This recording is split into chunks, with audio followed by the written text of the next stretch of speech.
But I really get filled in on it, and I've known about Bormann for 55 years, 50 years.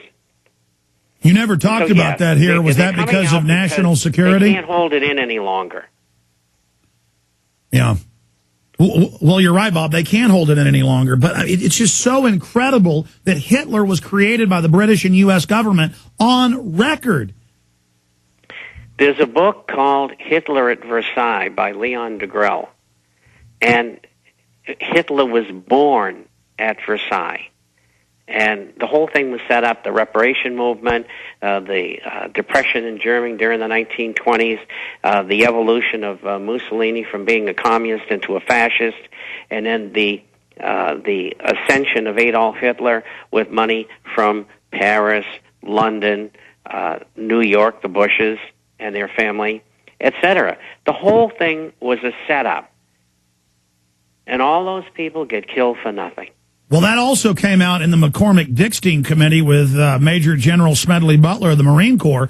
He was the only two-time Congressional Medal of Honor winner at that time. I think he still is. Most highly decorated in U.S. military history. I mean, a real Rambo. And of all these conflicts, he'd overthrown more than 14 countries for the United States and the banks. So they came to him in 1935 and said, we funded Hitler. We're going to have a fascist takeover here in the U.S. as well. That's when it could have gone both ways. He played along and then blew the whistle. And that was in the New York Times and everywhere else. It's in my film, Martial Law. We also get a little bit into it in Endgame. But the issue is that later in the 30s, that came out in the McCormick-Dickstein Committee, but the average American doesn't even know, though I have the film reels shot at the time in there in the congressional hearings. The more you dig, the worse it gets. Well, thank God he played along with them for 6 months, and he was to lead a 500,000-man team. They were already federalizing the cities covertly, and Bush's granddaddy was one of the head honchos. It's just unbelievable. But see, he wasn't a German agent. People always say no. The German agents were their agents. People get this chain of command wrong. Well, I mean, the King of England had to advocate not over the lady he married. He was in Germany when the war started. He's 100% German. Edward VIII. In fact, guys, Google Edward VIII with Hitler, and you'll see him heiling Hitler. Pull it up. It'll be, well, there's a bunch of photos, but the most famous one is Hitler in his car, and the King of England is heiling Hitler to him. You can't make this. Kitty Kelly's books about it. Okay, Bob, I want to hold you a little bit in the next hour. I should have asked you off air. You may have another interview coming up, but I want to start getting to this. No, I'm free.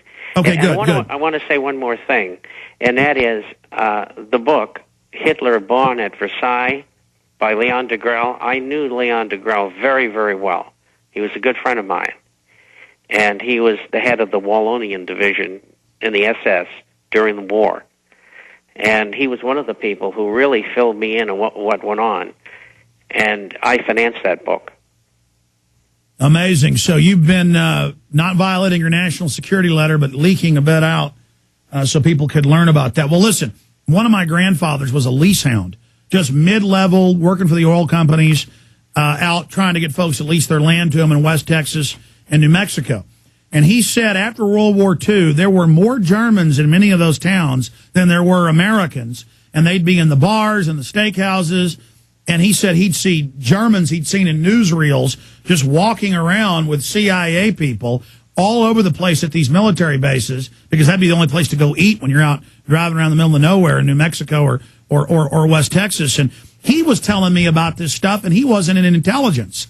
You know, he'd just been in the Air Corps. So just Germans everywhere, and Germans all. And then my uncle lived in Guatemala. He told me about all the old Germans down there, and I mean, they're just Germans all over the place. They were taken out on the rat line. Yeah, Operation Paperclip. Okay, we got to shift gears now. There is Edward VIII with Adolf Alois Hitler, and that is right at the start of the war. Heil Hitler. There you go, ladies and gentlemen, the King of England, Heil Hitler. Okay, let's go ahead now and get into the global carbon tax. On record, Time Magazine Financial Times of London say it's a world government tax to private banks. You'll even pay some of your taxes to Al Gore. He said, what's wrong with that in front of Congress 2 weeks ago. Here is Pat Buchanan, though, saying it, and people are now attacking him. This is Pat Buchanan as we analyze it from MSNBC. Here it is. I'm joined now live from Washington by MSNBC political analyst Pat Buchanan. So with another good morning, Pat, we've got the president calling this new climate bill a jobs bill because he says it's going to create clean energy jobs. You have House Minority Leader John Boehner saying it's a tax bill. Why doesn't anyone want to call it a climate bill? Well, because the science is suggesting that maybe all of this isn't really happening, or it's not really dangerous, or it's not really man-made.